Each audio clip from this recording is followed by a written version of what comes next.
Mas lamang siya at okay lang yun. Have you ever looked at someone and said, buti pa siya sikat? Buti pa siya blessed? Buti pa siya lumaki sa mayamang pamilya? When we are lacking in a certain area in our life, money, beauty, career, love life, prone tayong tumingin sa iba at mag-compare. Most of the time, we would find ourselves looking at others people's lives and pointing out everything they have that we don't. Comparison is a trap we wouldn't want to be in. Minsan, nag-uumpisa ito sa admiration, but it can quickly turn to insecurity, jealousy, envy, at self-doubt. Feeling natin ay di tayo enough because someone else has something better. Ang totoo niyan, there will always be someone better than us. Kaya naman God's Word in Philippians chapter 2 verse 3 gives us the weapon to fight against comparison. Para hindi tayo matrap sa endless hamster wheel of comparing our lives with another, God commands us to be humble. Humility is not about being a doormat and thinking that we are not important. Sa pagiging mapagpakumbaba, dire-recognize at sineselebrate natin na lahat tayo ay valuable sa mata ng Panginoon and He has given us different skills, talents, and physical qualities.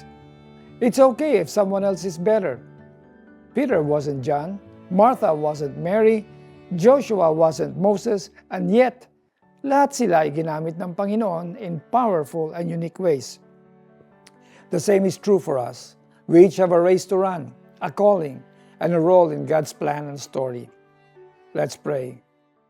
Lord, salamat po because you've made us all unique and special.